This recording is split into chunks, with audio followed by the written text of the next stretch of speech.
The ocean breeze used to calm me. Not today. I stood outside the lawyer's office, my fingers trembling as I reached for the doorknob. I could already hear their voices inside, low and calculated, like they were splitting up leftovers after a funeral. My name wasn't even on the list. When I stepped in, my son, Derek, didn't bother looking up. Lana sat beside him with that smug look she wore like perfume. And at the head of the table, Mr. Keener shuffled some papers, his tone dry like toast left out too long. Let me tell you this. If you're a mother who sacrificed everything for your child, only to be cast aside like a dried-up sponge, stay with me. This isn't just my story. This could be your warning. Derek finally glanced at me. He leaned back, crossed his arms, and grinned. The whole thing's done, Mum. The Sunset House is under my name now. Same with the accounts. 33 million, all mine. You're not listed on anything anymore. You don't need to worry about all that. I didn't respond right away. My legs froze, like my bones were rejecting the truth. 33 million. My house, my late husband's savings, my retirement, everything I'd built with scraped-together coupons and overtime shifts. Gone. Just like that. Lana spoke up, her tone dripping with artificial sympathy. It's just easier this way, Irene. We'll take care of everything. You can focus on your health and rest. She said rest, like I was being put down. Mr. Keener slid a thick folder across the table. Everything was signed and witnessed properly. Your fingerprint is right there on the updated transfer form, dated 2 months ago. You were recovering from surgery, I believe. I leaned closer. My own fingerprint stared back at me. It was there, plain as day. But I had no memory of signing anything. That's when I felt it. That flicker. Not fear. Not yet. It was something colder. Betrayal. 2 months ago, I was blindfolded after my eye surgery. I was groggy, barely able to sit upright. Lana had been the one who insisted on handling everything, from my food to my paperwork. I remembered her holding my hand, pressing it onto some form, whispering it was just a hospital release. The folder sat there like a silent coffin. I turned to Derek. You did this behind my back, while I was recovering, while I was drugged. He shrugged. You've had your time, Mum. You were never around when I needed you. Dad died, and all you did was hover over Claire like she was the golden child. You left me to figure everything out. Now I'm figuring it out. That name, Claire, my daughter, my baby girl who passed away at 17, a name that still stopped my heart when spoken out loud. He used it like a weapon. The air in the room tightened. I couldn't speak. I couldn't cry. The tears refused to show. My fingers curled around my purse strap as if I could squeeze sense back into this. Keener started listing legal details, but I stopped listening. I stared at the paper, the one with my fingerprint. A signature not made by choice, but by manipulation. Then Lana delivered the final slice. You don't need to be involved in the finances anymore. It's too complicated. Let Derek handle it. We'll let you know if we need anything.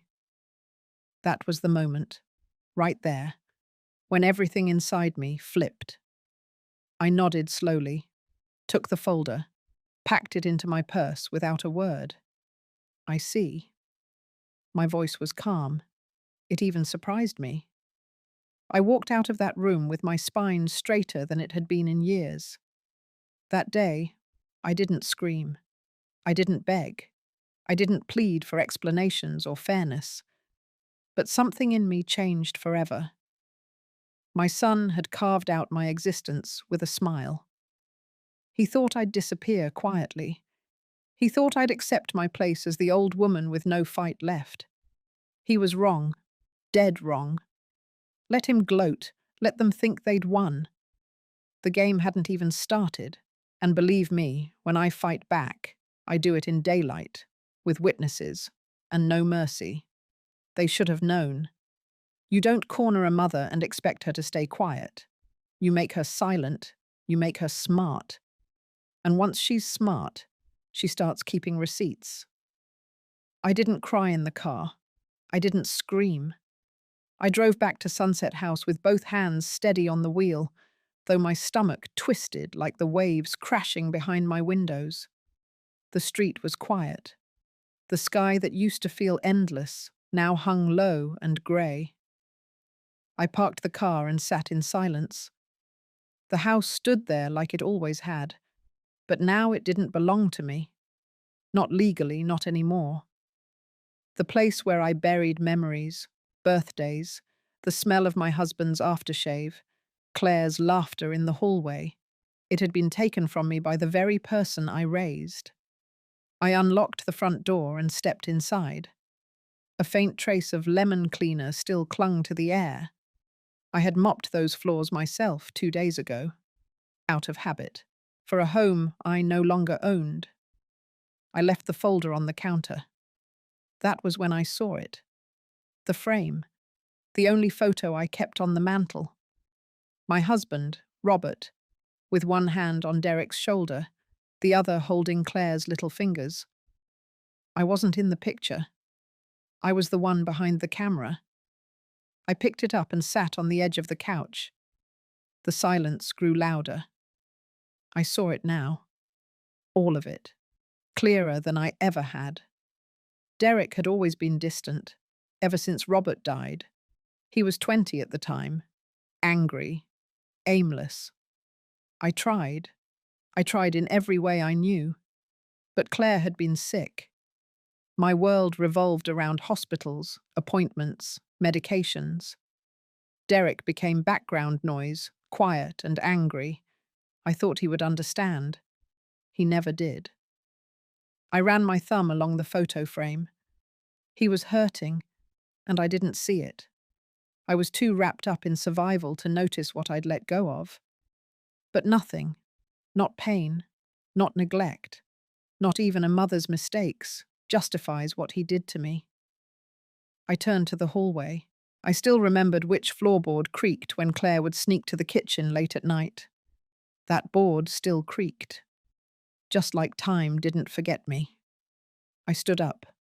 The hurt in my chest hadn't faded, but it had sharpened, and now it pointed somewhere. I walked into the guest room, the one Derek and Lana stayed in when they visited, pretending everything was fine. The closet door was ajar. On the top shelf, an old cardboard box held the scrapbooks Claire and I used to make. I pulled it down, and that's when I found it. An envelope, postmarked 10 years ago. Derek's name scribbled in Claire's handwriting. It had never been opened. I sat down and opened it slowly. Inside was a letter. Her words were shaky but clear. Derek, I know Mum isn't perfect. I know she misses a lot. But I want you to know she tries. She really does. When I'm not here anymore, please don't hate her for the things she couldn't give. I think she loves you more than you believe. I blinked, reading it again, then again. My hands clenched the paper like it might vanish if I loosened my grip. So he had this. He had this letter. And still, he chose to look me in the eye and gut me in a room full of witnesses. I stood up. I walked to the kitchen. The folder from Kina was still on the counter. I opened it, page by page. Right there, near the back, a transfer of ownership dated exactly 8 weeks ago. My fingerprint stamped under it. No signature, no date filled by hand, just the print. I remembered that day, the surgery, the dizziness, Lana guiding me to the bathroom, then saying I needed to sign some release forms for insurance. My vision had been nothing but fog. I hadn't known what I was touching. Now I knew. They planned it, they timed it, and they used my trust like a crowbar to crack open everything I'd built. I turned on the lamp. The light felt colder than usual. I grabbed my old notebook from the drawer and began writing. Every transaction I remembered. Every time Lana mentioned repairs. Every doctor's appointment she offered to drive me to. I circled the surgery date. Then I opened my laptop. I logged into the bank. The joint account balance was low. Not empty, but far lower than it should have been. The detailed transaction history showed repeated transfers labeled maintenance, improvement, upgrade. One company name stood out. LJW Holdings. I Googled it. Lana Jane Whitlow. She'd formed her own LLC, and she'd funneled the money straight through it, claiming it was for the house. I scrolled faster. One deposit matched the week she said the roof was being replaced, but I had never seen a single roofer on the property. That was it. That was enough. My breath was shallow, my pulse hammered. They'd turned me into a signature, a name to erase, a problem to manage. But I wasn't going to disappear. I grabbed the phone, not to call them, not yet. I called the clinic. The receptionist answered. I need to speak with the nurse who assisted during my surgery 2 months ago, the one who handled the discharge process. I believe her name was Emily. There was a pause. Then she replied, Yes, she's here. Would you like me to transfer you? Yes, please do. A soft click. Then a new voice. Hello, this is Emily. Hi, Emily, this is Irene Whitlow. I need your help. Something happened the day of my surgery. I think you saw it. I could hear the tension in her silence. I think I remember. Good. Then I need a copy of anything you recorded. I need your statement. Because I believe I was manipulated that day. And I'm ready to prove it. Emily's voice was careful. Let me talk to my supervisor. I'll call you back in an hour. That was enough for now. I hung up the phone. I looked around my kitchen, my home. The walls weren't closing in. They were about to open wide. Because if Derek thought he could strip me of my name, my history, my place in this world, and walk away clean, he was about to learn the one thing I'd kept quiet for too long. A mother's silence is not surrender. It's the sound before the storm. The next morning, I was wide awake before the sky turned blue. I sat at the edge of the bed, listening. Nothing. Just the soft ticking of the old wall clock and the ache in my chest that had sharpened into something colder than grief, the kind of cold that stops being afraid. I dressed quickly. I didn't bother with breakfast. I needed answers, and I was done waiting for them to come to me. At 8:07, my phone rang. Emily. Her voice was quiet but steady. She said she had checked with her supervisor and could confirm that there was video from the discharge room. She wasn't supposed to let patients see it directly, but I could request a written statement about what happened if I filed an official concern with the clinic. She remembered Lana clearly. She remembered her leading me into the room, placing a form in front of me, holding my hand down to press my fingers onto the paper. That was all I needed to hear. By 8:20, I was already pulling into the parking lot of the bank.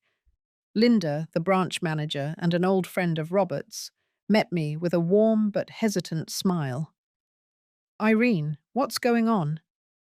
I didn't waste a second. I need transaction records for the past 90 days. All joint accounts. Any business payments made in my name. Also, I want to report unauthorized access during a medical recovery period. Her face tightened. She led me to her office and printed everything.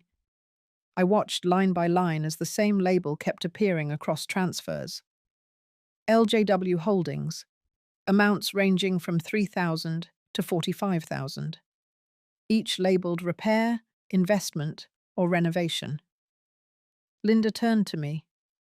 Were you authorizing these? No. And I want everything flagged. We filed a fraud report together. Linda noted it as suspected elder financial abuse. She also printed out a breakdown of the most suspicious entries. On the way out, I stopped by the maintenance company Derek claimed to have hired for the roof. A small red sign above the door read, "Big Pine Roofing." I pushed the door open. A bell jingled overhead. The man at the front desk had a sunburned face and greyish stubble. I asked if they had done any work on 426 Avalon Lane. He scratched his neck. Not for years. Not since we patched that leak in the back bathroom. I remember it because the lady didn't want tile replaced, said it gave the house character. That was me. No records of recent payments or contracts, nothing tied to my name, nothing tied to LJW Holdings either. I thanked him and stepped outside, heart racing. By noon, I had a file folder full of holes in their story. That night, I didn't sleep much. I laid in bed with the lights off, listening again. Not for sounds, for the silence before the storm I was about to start. The following morning, Derek showed up at the house. Without warning, without shame. He strolled in like nothing had happened, like the house still belonged to him the way he believed it always should. I was pouring coffee when he spoke behind me. "We need to talk about consolidating some accounts. Lana and I are thinking of adding a guest pool out back. It'll raise the property value by a good 10%. I turned slowly.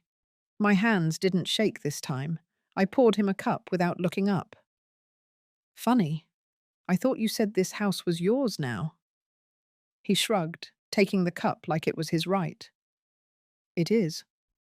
But you're still here. Might as well use your presence to keep it up. Neighborhood likes the idea of a retired widow in the window, makes everything look safe and settled." I froze. Not at the insult, but at the clarity of it. He wasn't even trying to hide what I had become in his mind. A prop, an ornament to sell a better illusion.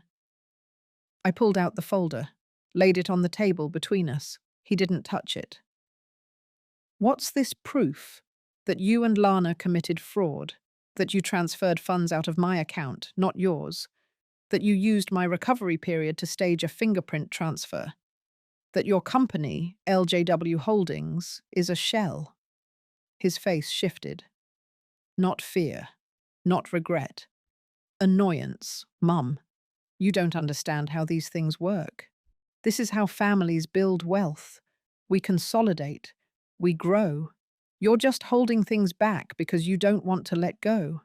Let go. Let go of the house I nursed your father in. Let go of the savings I skipped meals to build.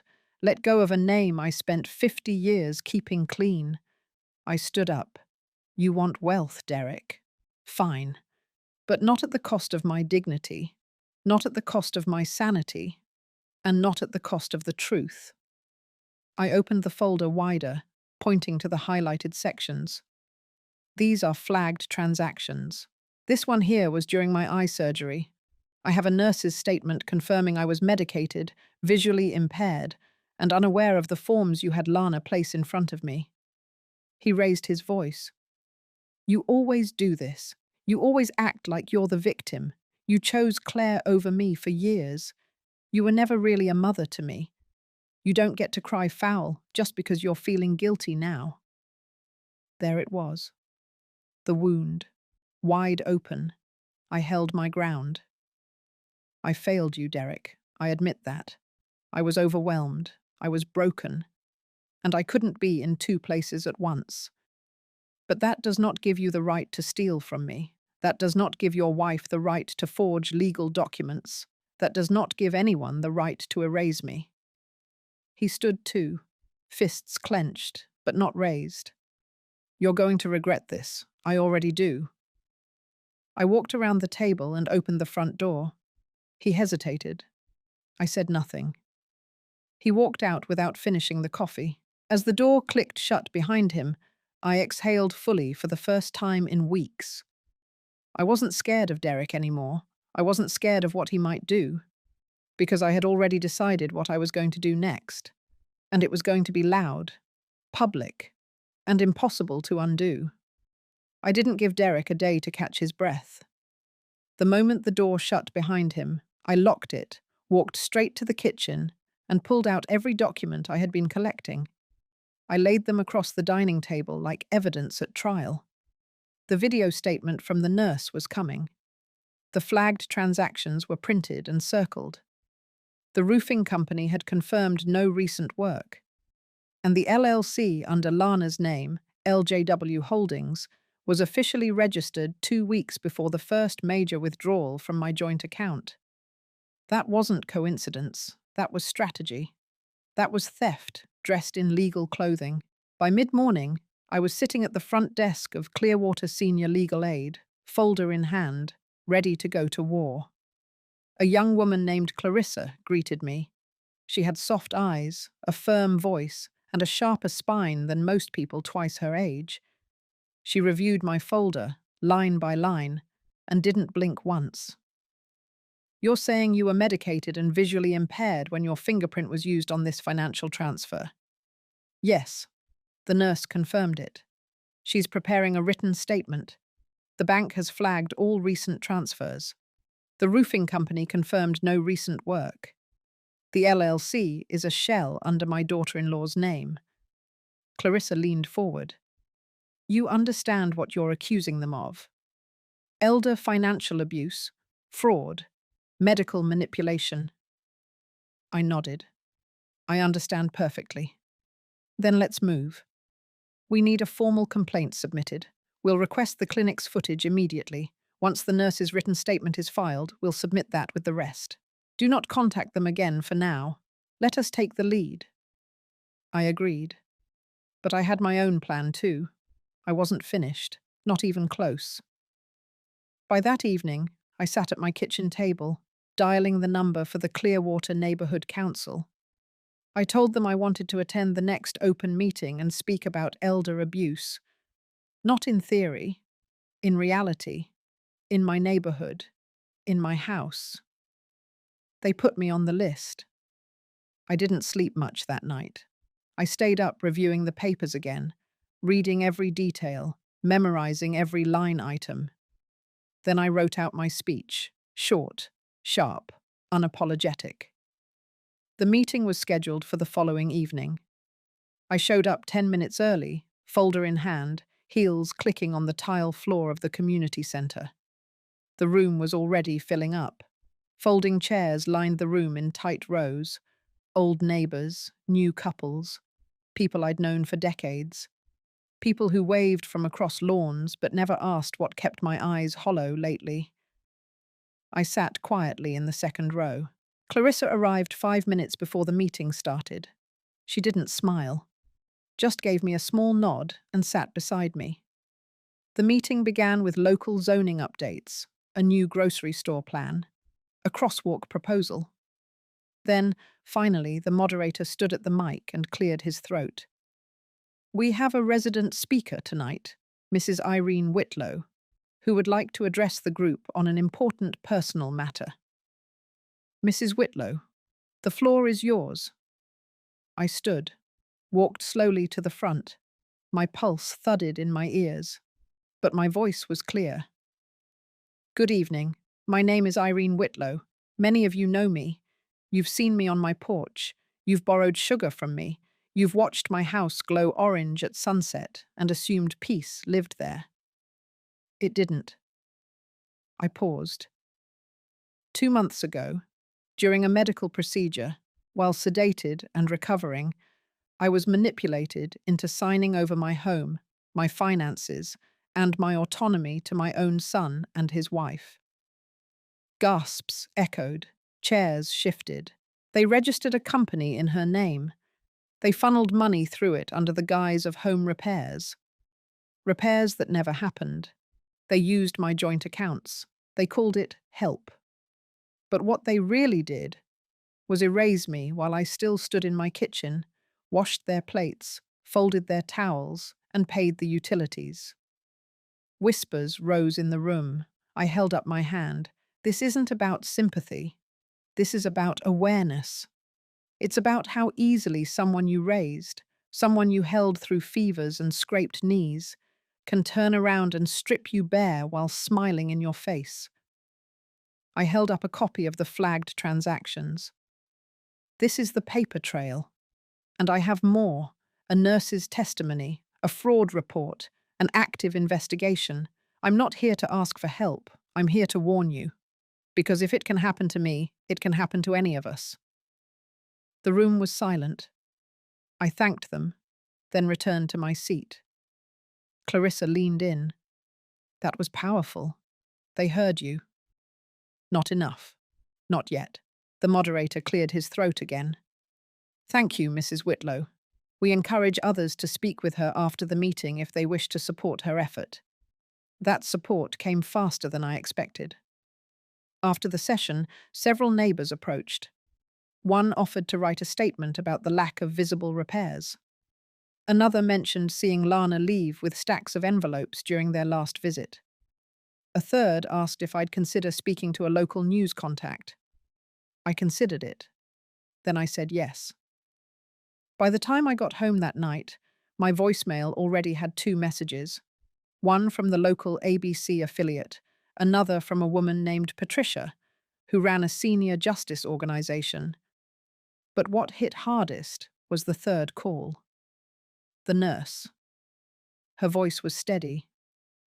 Irene, I just submitted my statement to the legal office, and I'm going on record. I remember your daughter-in-law placing your hand on the document. You were groggy. You asked her what it was. She told you it was just a clinic receipt. I remember it clearly. I whispered a thank you and ended the call. I stood in the dark kitchen for a long moment. This was no longer a private matter. This wasn't about shame. This was about power. And for the first time in a long time, I could feel it shifting back into my hands. Tomorrow, I would begin the next phase. No more hiding, no more hoping they'd undo the damage. Tomorrow, the reckoning would be public. On my terms. In broad daylight. With their names attached. They wanted to treat me like a silent, forgettable old woman. They were about to meet the version of me who remembered everything. And forgave nothing. By sunrise, I already had my outfit pressed, documents stacked, and the phone numbers of every local reporter who had left me a voicemail. I hadn't slept. I didn't need to. My name had been taken from the deed, but I was about to carve it into every conversation in town. At 8:30 sharp, I walked into the Clearwater Gazette building and handed my file to the woman behind the front desk. She blinked twice at the thickness of the folder, then ushered me toward a glass office with a young man hunched over a keyboard. He stood up the moment he saw the label: Elder Abuse and Financial Fraud. Within minutes, he was recording my statement, snapping copies of the documents, the flagged transactions, and the nurse's written account. I didn't flinch. I didn't soften the details. I spoke like someone who had held in too much for too long, and finally learned how to weaponize the truth. By noon, the local ABC station had me sitting in a studio chair, microphone pinned to my collar. Lights overhead. A camera 2 feet from my face, a producer counting down with her fingers. And I spoke. I said everything. I named Derek. I named Lana. I said my own son used my recovery from surgery to obtain my fingerprint for a fraudulent transfer of home and financial control. I said my daughter-in-law built a fake company to drain every cent out of our shared account. I said they smiled in my face while tearing my life apart behind my back. The segment aired by evening. I watched it from the living room of my neighbor, Doris.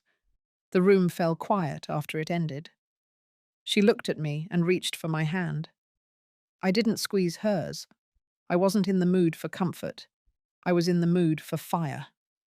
By morning, the town was split into 2 camps, half in shock, the other half pretending to be.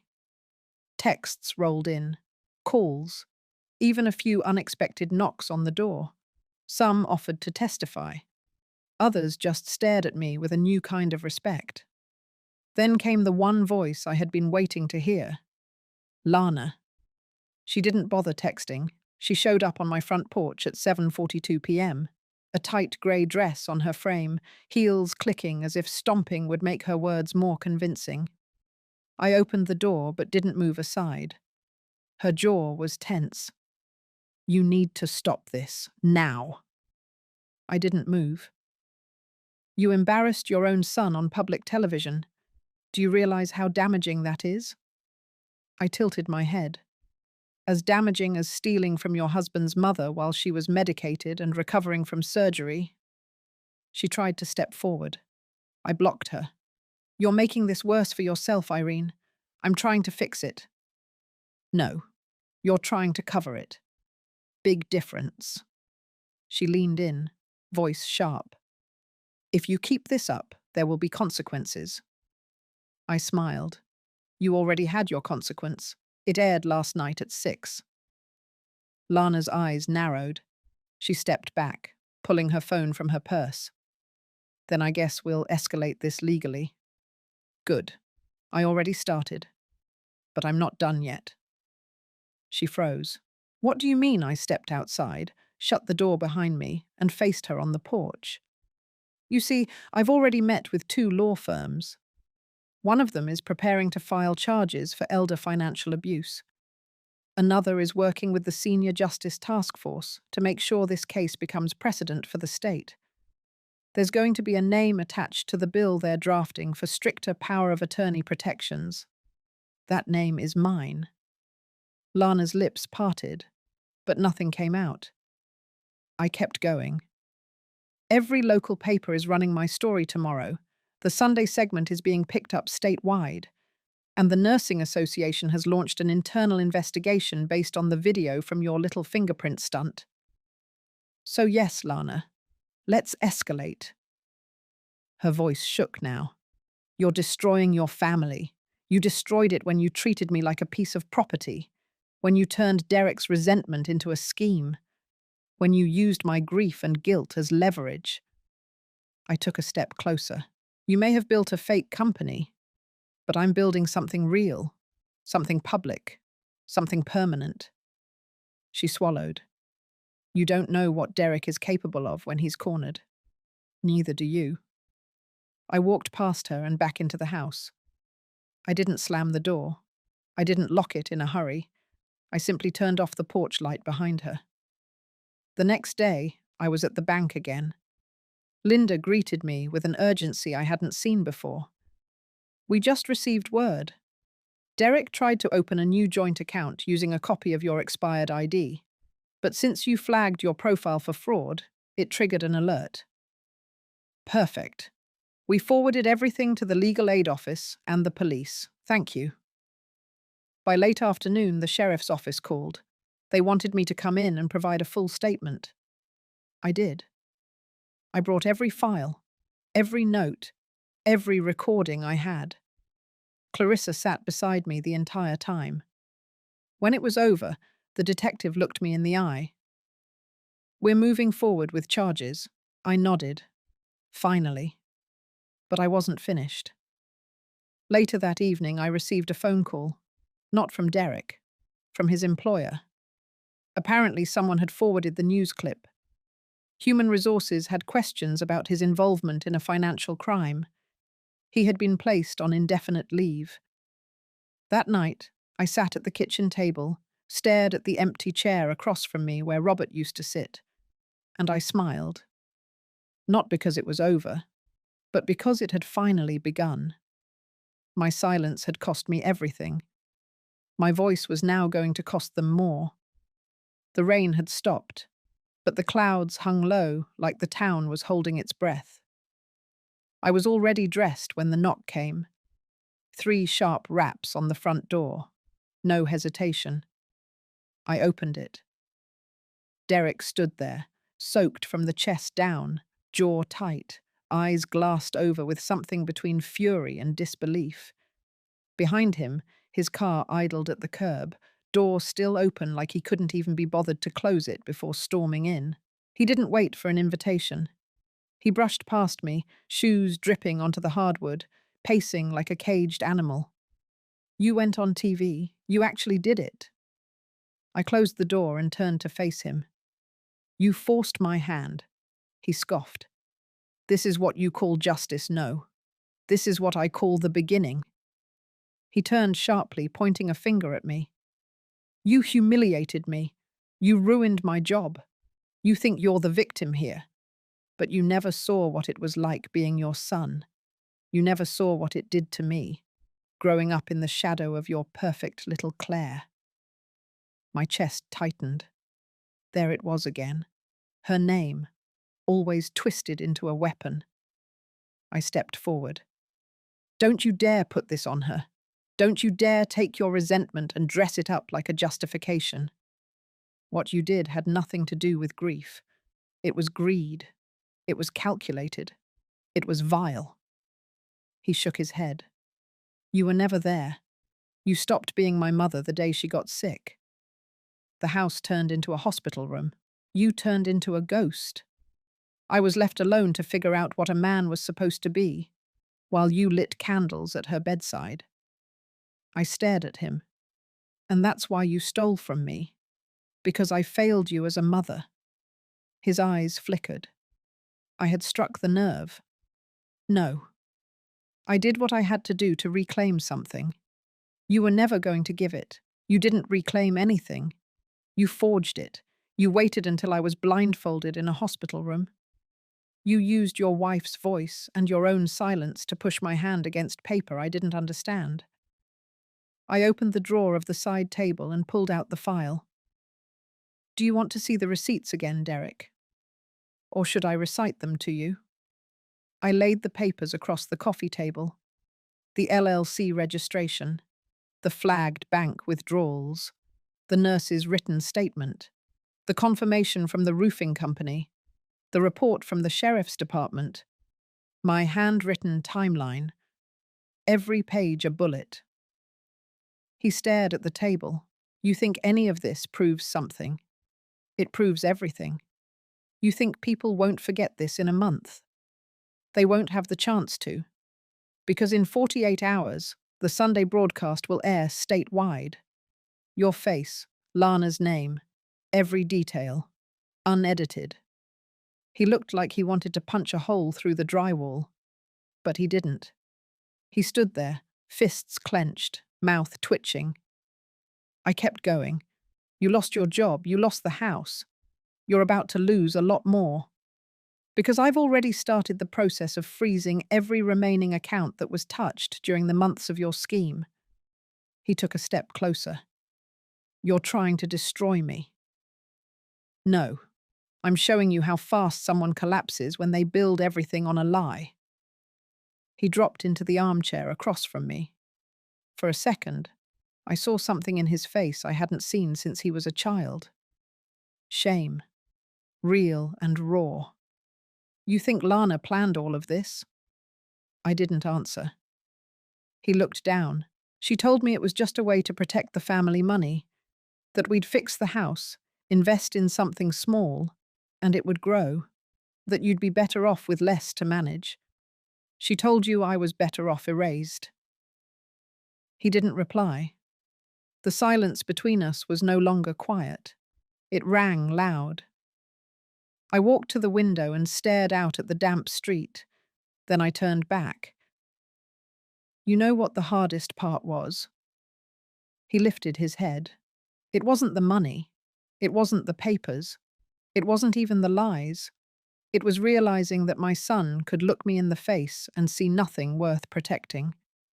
His mouth opened, then shut again. You had every chance to speak to me, every chance to ask for help, every chance to say you were angry or hurt or confused. Instead, you chose to steal. And worse, you chose to silence me while doing it. I picked up the letter from Claire's scrapbook, the one he never opened. I held it out. She saw you, even when I didn't. She asked you not to hate me, but you did it anyway. He took the letter. His hands trembled. I didn't know what to do after she died. I just wanted something to make sense. Lana made it sound so easy. I nodded. She gave you a map for revenge, and you followed it. He stood, folded the letter, and placed it back on the table. What happens now? I stared at him. Now, you watch the world look at you the way you looked at me. Dismissed, undervalued, disposable. He winced. But you also get a choice. You can continue down that path, or you can crawl your way out. Not for me, for yourself. He hesitated. What if I want to make it right? Then you start by returning every cent. You testify. You sign the statement. You look at the camera and admit what you did. He swallowed. I'll try. I walked past him, opened the door and gestured toward it. Try somewhere else. He stepped out, slower this time. The door closed behind him. And I stood there, surrounded by the sound of my own breathing. It wasn't over yet, but the tide had turned. The storm I started was no longer mine to carry. It was his to survive. The town council meeting was packed. More chairs had to be dragged in from the back hallway. Every seat was filled. People stood along the walls, whispering, shifting, looking toward the front where a podium and mic stood waiting. Word had spread fast. The Sunday broadcast had gone statewide that morning. My name, my voice, and my accusations had reached every corner of the state. But it wasn't over, not even close. I had requested a special session with the council, not for sympathy, not for applause. I wanted a stage. I wanted faces. I wanted every person who once waved at me from their porch or passed me in the market to hear the truth directly, not just through headlines. I waited in the side hallway while the chairwoman read the agenda. My folder was tucked under my arm, but I no longer needed it. I could recite every transaction, every date, every betrayal without looking down once. When my name was called, I stepped into the room. People turned in their seats, some nodded, some looked away. A few pulled out their phones, already filming. I walked to the mic. No shaking hands this time. I spoke without reading. For months, my son and his wife stole from me. They used my illness as a weapon. They took my home, my savings, and my silence. But I'm not silent anymore. I paused, scanning the crowd. The truth is, most elder abuse doesn't come from strangers. It comes from the people we once held in our arms. It comes wrapped in soft voices and family titles. And it always starts the same way, with silence. My voice cut through the still air. That ends today. I stepped aside. The council chair leaned forward. Mrs. Whitlow, do you have evidence to support your claims? I turned to the door. Linda from the bank walked in first. She held up her folder. I can verify that over $70,000 was removed from Mrs. Whitlow's accounts under suspicious labels. None of those withdrawals align with service invoices. She stepped aside. Next was Emily, the nurse. I was present during Mrs. Whitlow's eye surgery. She was under heavy sedation. Her daughter-in-law placed her hand on a document and told her it was a receipt. It was not. Murmurs rose in the room. I watched faces shift. Some looked down. Some looked furious. Then came Mr. Carson, the roofer. My company never worked on her home recently. We didn't receive payment. We didn't send crews. That money went somewhere else. Each of them stood like pillars behind me, not just words. Witnesses. Finally, Clarissa stepped up. The Senior Legal Aid Office has filed an official report with the county. We have entered all evidence into the state database for prosecution of elder financial abuse. This case meets all qualifying criteria. The chairwoman cleared her throat. Thank you. Mrs. Whitlow, we will begin the formal investigation procedures as of today. I nodded. I turned back to the audience, but I wasn't finished. From the front row, Lana stood. She wore all black, designer jacket, flawless makeup. Her heels echoed on the hardwood as she walked toward the mic. I did what I had to do. She was forgetful. She needed help managing things. The crowd stiffened. I didn't take anything she didn't owe me. Gasps echoed. I stepped forward, facing her. What exactly did I owe you? She smiled, sharp and rehearsed. Time, energy, years. I've cleaned that house. I've managed her prescriptions. I've driven her to appointments. Do you know how exhausting it is to care for someone who doesn't even say thank you? I didn't blink. So you decided to help yourself to $70,000 and my home? She didn't answer. I kept going. You created a fake company. You funneled money out of a shared account. You forged legal documents while I was sedated. You used my son's pain to build your little empire. She stepped closer. He wanted to fix things. You broke him. No. You fed him poison and told him it was justice. The room was silent. I turned to the counsel. Do you need anything else? The chairwoman shook her head. This session is closed for public comment. We will review the formal complaint and notify all parties within 72 hours. As I stepped down from the platform, Derek entered the room. All heads turned. He looked like a ghost, hollow-eyed, wrinkled shirt, hands clenched. Lana froze when she saw him. He didn't sit. He walked slowly to the front of the room and stood beside me. I want to speak. The counsel hesitated, then allowed it. He looked at Lana first. You told me she wouldn't remember. You told me we were helping her. She stepped back. We were. He shook his head. No. You used me. You took everything I was afraid of and turned it into your excuse. He turned to the crowd. I forged my mother's name. I signed documents behind her back. I opened a company in my wife's name.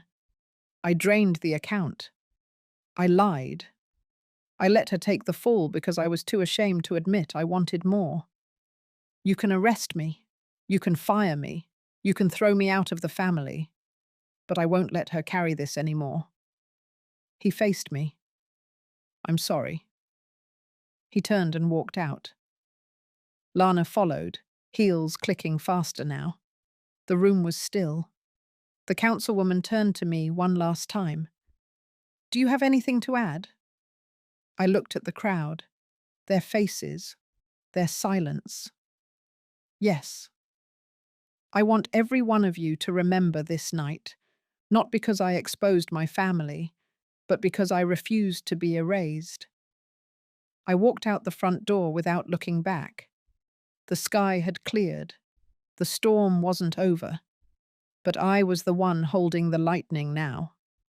The morning after the council meeting, the clip of Derek's confession had already gone viral. Every local news outlet replayed it. Headlines called him the son who stole from his mother and then confessed in front of the entire town.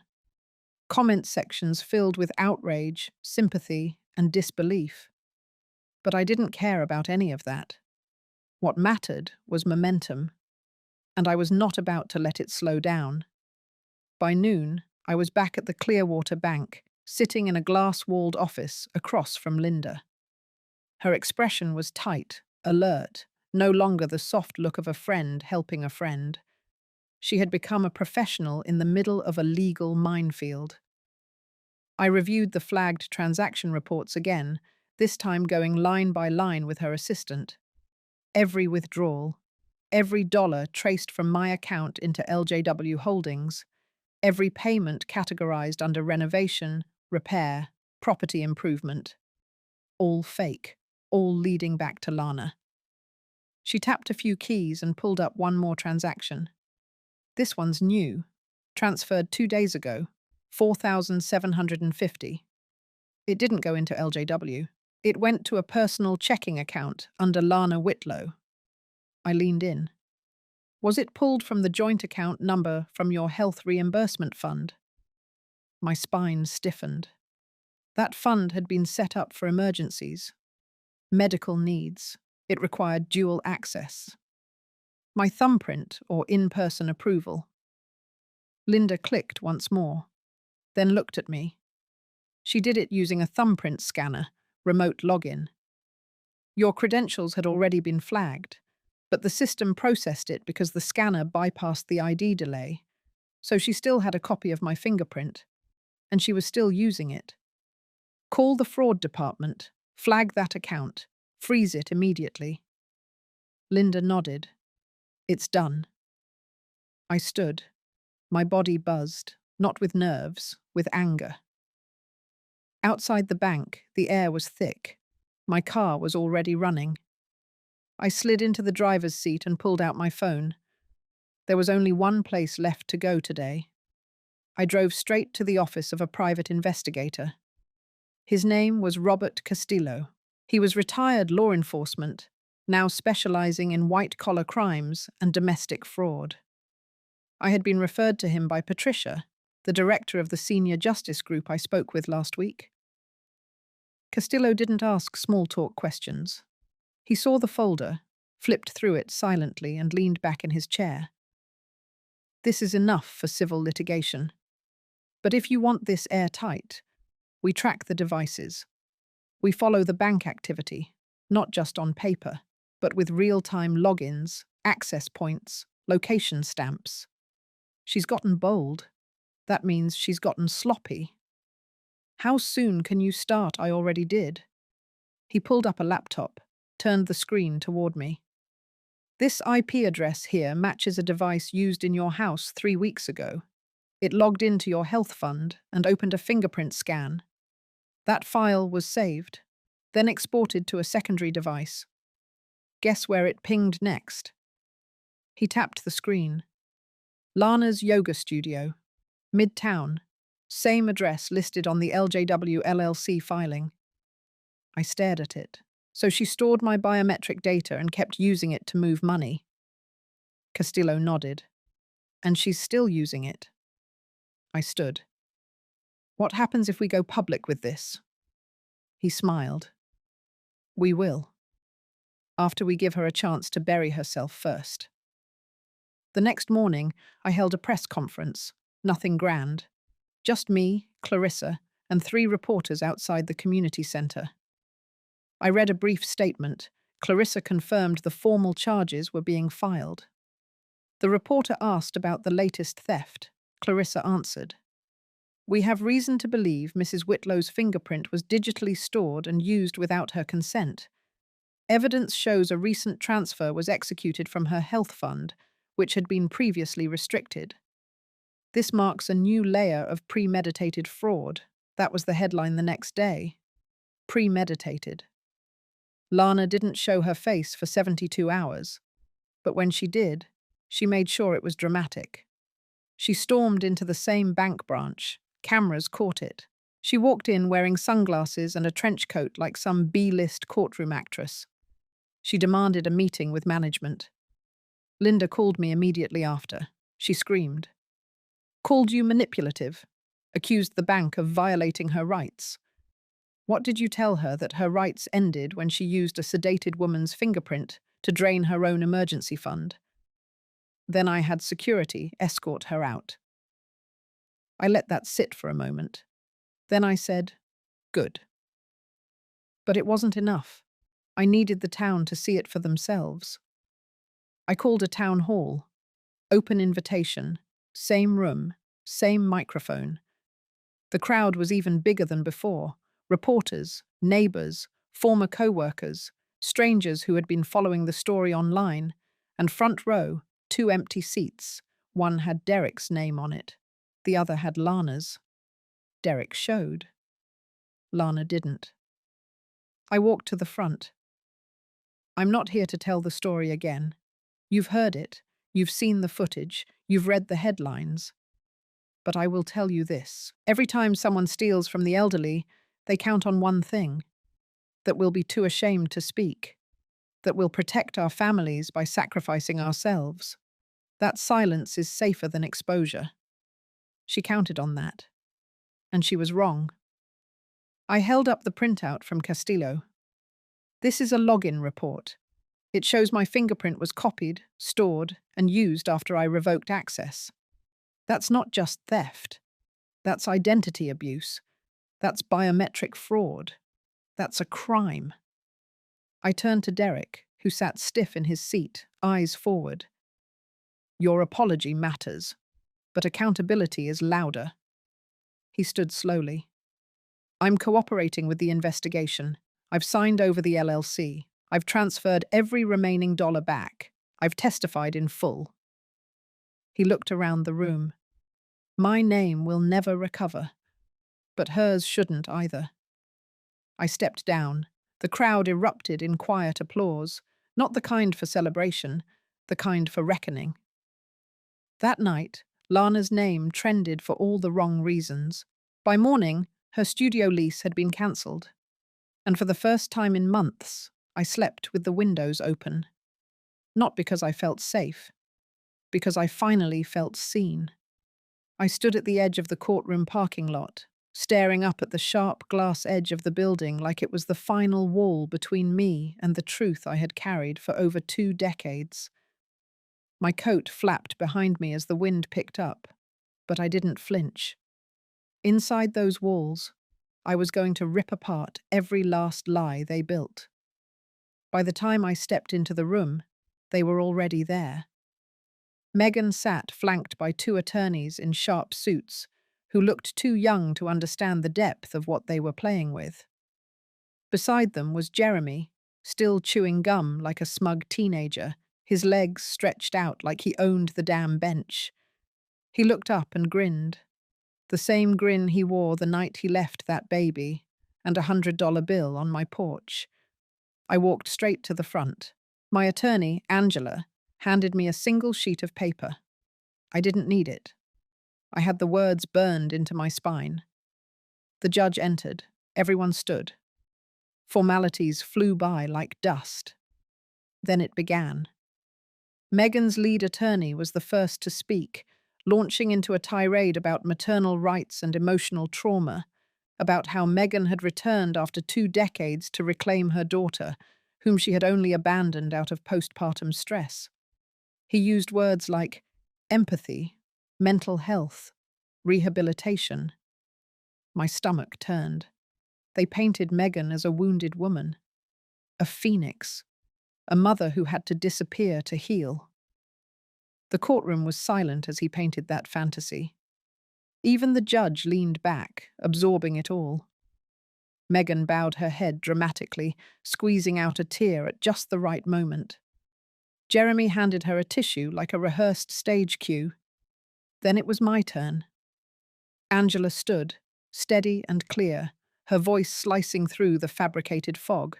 She reminded the court that no mother files to reclaim custody 21 years later, just weeks after a $71 million inheritance was legally transferred.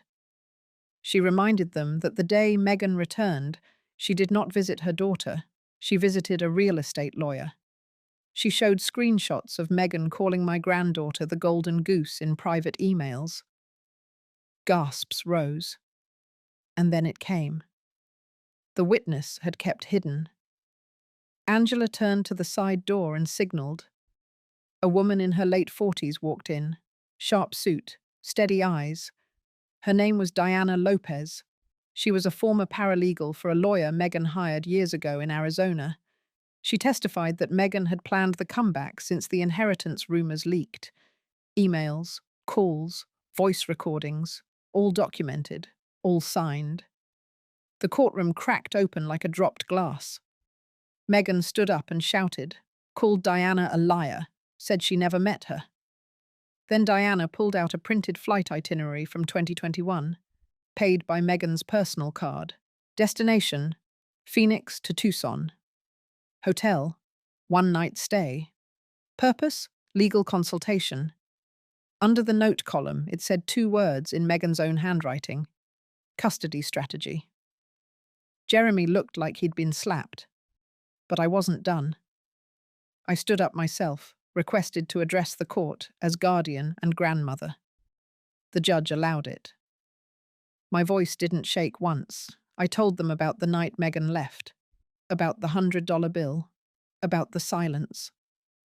I told them about the hospital visits, the fever when the baby was 5 weeks old, the sleepless nights, the teenage heartbreaks, the college move-in day. I told them about the time my granddaughter asked why she didn't have a mum, and how I told her not to hate someone who disappeared. I showed the court the trust fund statements, the new scholarship she had created in her late father's name, the volunteer work she did for abandoned kids. The girl Megan called the Golden Goose had grown into a woman worth 1,000 times more than any check. I turned to Megan and said it loud enough for every journalist in that room. You don't get to walk back into someone's life because you smelled money. You don't get to rewrite the past because your wallet is empty. She stared at me like she didn't know who I was. Then the judge dropped the hammer. Petition for parental rights denied. Megan was banned from contacting my granddaughter directly for 5 years, and a separate investigation would be opened regarding attempted fraud. Jeremy stood up and left. Didn't say a word. Not to Megan, not to the judge, not to me. Megan collapsed into her chair like someone had unplugged her bones. But it wasn't over. Angela stepped forward again and informed the court of a separate civil suit we were filing. Defamation, harassment, emotional damages. Not for money, but for the record, for the truth, for the scars Megan left on the child I raised. I walked out of that courtroom into the sunlight, the wind brushing through my hair. My knees ached, my back was stiff. But I walked taller than I had in years. Outside, my granddaughter waited in the car, eyes wide, hands clenched on the steering wheel. I slid into the passenger seat, buckled in, and said one word: drive. She didn't ask how it went. She didn't need to. Because justice wasn't just something we won that day. It was something we reclaimed, piece by piece, with truth, with fire, with everything a woman like me had left. And it was far from over. 2 days after the courtroom verdict, I received an invitation that made the blood in my body pause for a full second. It was a formal dinner invitation, hand-delivered to my mailbox in a thick white envelope sealed with gold foil. The sender was Jeremy, not a text, not an email. A physical card like this was some twisted performance. Inside it read, "Dinner at 7 p.m., Flatirons Country Club, Private Room C.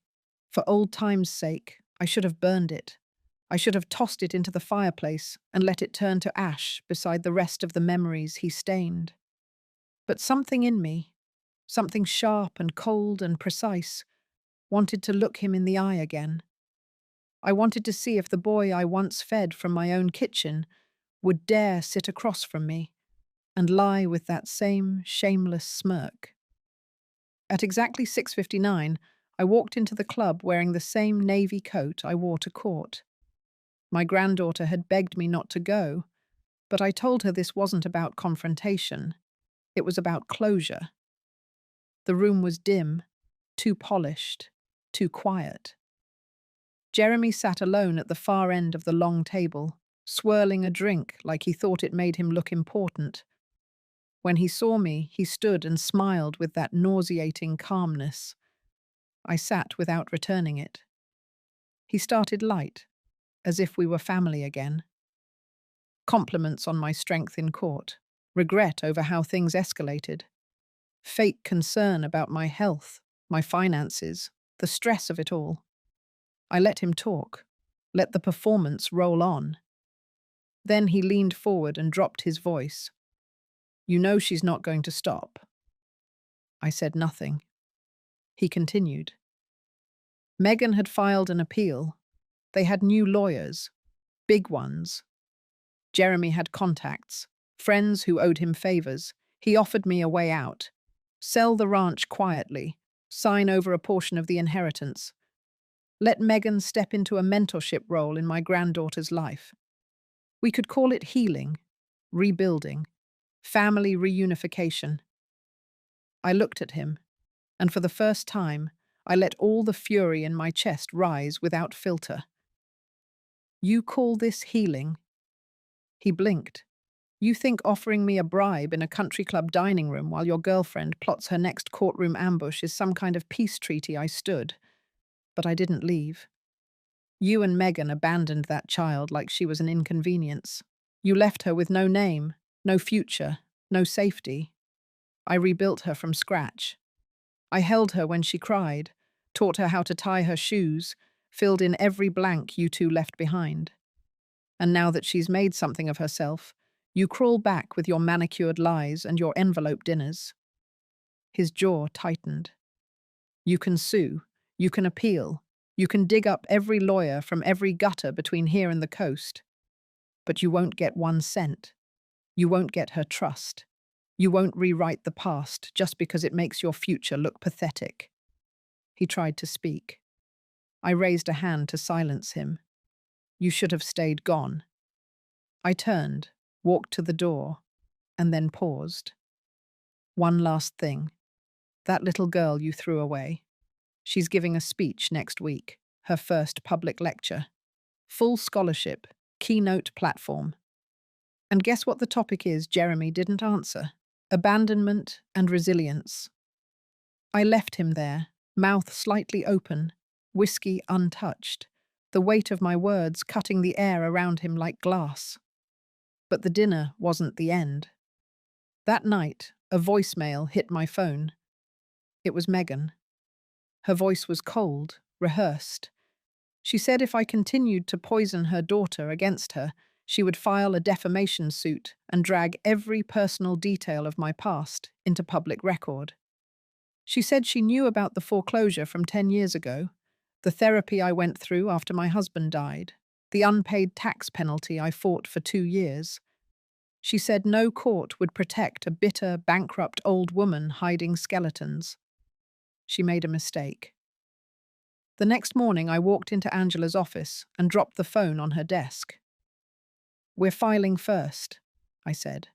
"I'm done waiting for them to act so I can respond. This time, we burn first." Angela's eyes lit with a fire I hadn't seen since trial. She started pulling files, typing, calling contacts. Within an hour, we were coordinating with a journalist from a local paper, a woman who had been sniffing around Megan's backstory. I gave her everything: the abandonment, the trust fund, the sudden reappearance, the audio of the voicemail. Angela filed a motion for a restraining order based on harassment and credible threats. We filed a complaint with the Bar Association for Megan's legal team attempting intimidation. Then we sent a letter to the university Megan had falsely claimed she was lecturing at. Turns out, the invitation she boasted about was forged. One by one, we cut the legs from beneath their operation. By Friday afternoon, Megan's name was trending online for all the wrong reasons: hashtags about maternal fraud, comment sections boiling over with outrage. And my granddaughter, the girl they once left in a blanket and walked away from, was now receiving messages from people calling her brave, calling her the face of survival. I watched her read those messages from across the kitchen table. Her lips trembled, but held steady. She looked up and whispered, "They can't touch me anymore." She was right. And Jeremy, that smug silence at dinner, it didn't last. He showed up at my gate the next night, drunk, screaming into the dark like a man unraveling. He shouted that I had ruined them, that I had stolen everything. I stood behind the curtain and watched. No fear, no pity, just silence. The gate stayed closed. He left in a cloud of headlights and gravel. That was the moment I knew the war had turned. Because when people like them lose their lies, their money, and their illusion of control, all that's left is the mirror. And they can't stand what they see. The morning started quiet, too quiet for a day about to explode. By 9, Megan's face was all over the local news. Not a polished headshot, not the filtered photos she used to post online. No, This was courtroom footage, security camera stills, fragments of her walking out of hearings, flanked by lawyers with eyes cast down. Beside her face ran bold headlines about fraud, neglect, perjury under oath, and the forged university credentials we had uncovered just days before. I watched it unfold on TV in silence, holding my coffee without drinking a drop. Angela had warned me. Once the public saw her not as a grieving mother, but as a calculated manipulator, they'd devour the story. It was the kind of drama that stirred something primal. A child abandoned, a grandmother rising from the ashes, the rich woman who thought she could buy her way into a legacy. By noon, the phones wouldn't stop ringing. Local papers, podcasts, 2 major networks. Everyone wanted interviews. They wanted the grandmother, the girl who had grown up without a name. They wanted pain packaged for public consumption. But I didn't take a single call. My granddaughter didn't need fame. She needed peace. Instead, I let Angela handle the statements. Calm, controlled, just the facts. Then the knock came. Hard, unapologetic. It was Jeremy. He looked nothing like the man who once sat smugly in a courtroom beside Megan. His suit was wrinkled, tie gone, eyes red. He pushed past the gate before I could speak and stood on my porch like he had a right to be there. "You think this is over?" His voice cracked like glass under pressure. "You think we're just going to disappear while you turn my life into a circus?" I didn't answer. He stepped closer. "My job put me on unpaid leave this morning. Megan's board seat was revoked. She can't show her face at the university anymore. My parents are getting calls. The firm froze our shared accounts. And your granddaughter just posted a smiling picture like none of this means anything." He was shaking now. I gave her my name. That was the moment I snapped. "You gave her your silence." My voice didn't rise. It dropped, heavy, cold. "You watched that child grow up from a distance and did nothing. You sent nothing. You signed nothing. You didn't ask about her health, her schooling, her birthday. You just waited until you thought she was valuable enough to claim Jeremy opened his mouth. And you know what's worse than abandoning a baby?" I kept going, pretending to come back for love when all you wanted was leverage. He froze. "You see, Megan thought this would be a clean hit. Walk into court, make some noise, scare the old lady into signing a check. But she forgot one thing. I don't scare. And I don't break. I bury." He staggered back, like the wind had punched him. The door opened behind me. It was my granddaughter. Jeremy turned, eyes wide. She didn't say a word, just stared at him. He tried to speak, but the words wouldn't come. Maybe it was guilt. Maybe shame. Maybe he finally realized the girl he once refused to name would never look at him the same again. He left, without another word. The next blow came that evening. Megan filed a last-minute press release. A disaster wrapped in velvet. She denied all accusations. Blamed me for alienating her child.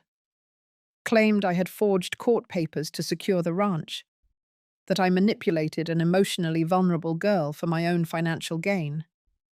She called me a bitter old woman clinging to land and legacy. I laughed for the first time in weeks. Because her desperation reeked. It was no longer strategy. It was survival. By the time Angela read the release aloud to the news anchor that night, we had already counted. Leaked court transcripts, legal affidavits, a voice memo where Megan joked about using motherhood as an investment strategy. Every move she made was documented, timed, and weaponized with precision. And then came the final blow. Angela stood in front of the courthouse the next morning and delivered the statement that would mark the end. "We have filed for full financial immunity and a permanent injunction. Any further attempts at contact, interference, or slander will be met with immediate legal consequence. This family has survived abandonment once. We will not be dragged through it again. That clip went viral. Commenters swarmed every corner of the internet. Some called Meghan a villain, some called her delusional. A few, predictably, played devil's advocate. But the overwhelming majority saw it for what it was: a reckoning. That night, Meghan's personal assistant quit and publicly shared screenshots of internal messages, plans to fake a reconciliation, drafts of social media posts written weeks in advance to spin the story, email threads between her and two blog owners who had offered to soften her image in exchange for sponsorship deals. It was over. She had been exposed, not by revenge, not by rage, but by truth laid bare. I walked into my granddaughter's room late that evening. She was staring out the window, the sky turning orange behind the hills. "It's done," I said. She didn't speak, just nodded. Then she whispered, "I never needed her love. I only needed to know I wasn't the reason she left." I sat beside her, held her hand. "You never were." And that was it. No fireworks, no applause. Just silence, thick with relief. But in that silence, there was power. Power in surviving, power in standing firm, power in finally being heard. Tomorrow we would start the process of sealing records, closing accounts, and drawing final lines. But tonight, we rested. The war had ended. Justice had spoken. And for the first time in years, I felt something I almost forgot: stillness. True, undisturbed peace. The storm had passed, but the wreckage still lingered. I spent the next few days cleaning more than just dust and clutter. It was about wiping off years of residue, emotional debris left behind by the silence, the betrayal, and the long wait for truth. The air smelled different now, lighter. The heaviness that had made its home in my chest began to lift, slowly, like fog burning off under morning sun. Angela came by with documents to finalize the injunction and settlement orders. It was the last round of signatures, the final nail sealing a door that never should have been opened again. Meghan and Jeremy would receive nothing. Not the land, not the name, not the child. The court made it permanent. It wasn't revenge. It was correction. A closing of a loop that had been twisted for too long. But paperwork didn't fix the ache. That was something else entirely. One evening, I walked into my granddaughter's room again. She was folding a letter, tucking it into an envelope, slow and careful. She looked at me and said it was for herself, for the girl she used to be, the one who used to wonder every night if she was forgettable, the one who used to think love had to be earned by being quiet, useful, or invisible. She said she wrote to that girl to tell her she was finally safe now. I didn't respond. I just sat down beside her. Sometimes, the deepest healing happens in silence. The town quieted too. People stopped whispering when I passed them in the market. Instead, some nodded. Others offered small smiles. A few strangers left flowers at the edge of the ranch gate. I never picked them up. Just let them sit there until the wind decided what to do with them. I didn't need validation, but it was nice to be seen. One morning, I walked out to the south field, the one we never used much because it sat too low, and the rain liked to drown it. But this time, I stood on the edge and saw something growing. Wild sunflowers. No one planted them. They just showed up. I took it as a sign. Maybe healing didn't always come from fixing what was broken. Maybe it came from planting something new beside it, letting it grow wild and different. By week's end, I gathered the legal folders, the pictures, the hospital records, and everything Meghan once tried to weaponize. I placed them all in a box and tied it shut. Then I walked it to the attic. Not to hide it, but to shelve it, because I had lived through it, and I had survived it, but I would no longer wear it. That night, my granddaughter came to me and asked if we could start building the greenhouse again, the one we had talked about years ago before the courtrooms and media and betrayals. She said she wanted to grow basil and mint and strawberries, not for sale, just for us. I said yes. Not because I cared much about herbs, but because it was the first time she used the word "we," and it felt like a doorway was opening. The next few days were full of simple things: dirt under our nails, laughter over crooked shelves, music playing from the radio while we painted old boards. For the first time in years, the house didn't feel like it was bracing for impact. It just felt like home. The final hearing was brief, just a formality to confirm the restraining orders and asset decisions. Megan didn't show up. Neither did Jeremy. Their attorneys appeared alone, faces tight, words clipped. The judge signed off and looked me directly in the eye before dismissing the case. His expression held something I hadn't expected: respect. I walked out of that courtroom lighter than I had walked in. Not triumphant, not smug, just steady. Angela met me at the steps. She didn't say anything either, just nodded and handed me a small folded paper. Inside was a simple line: "You reminded the law that silence doesn't mean weakness." I kept that note in my coat pocket for weeks.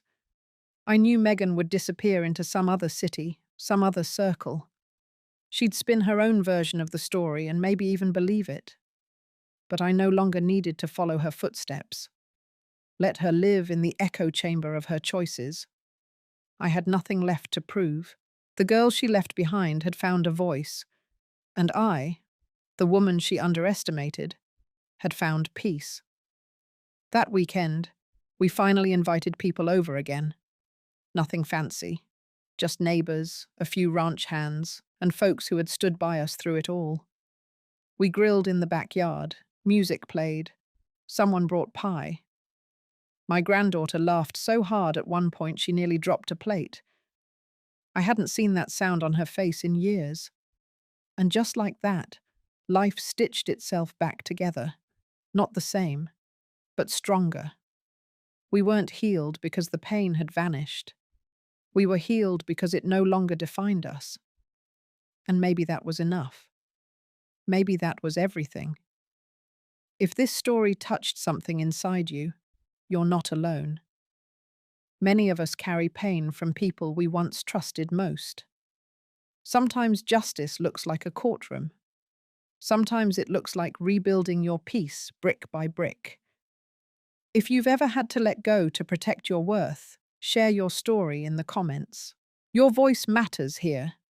And if you believe in healing, in dignity, in rising quietly but firmly, then hit that like button and subscribe. There's more truth to tell.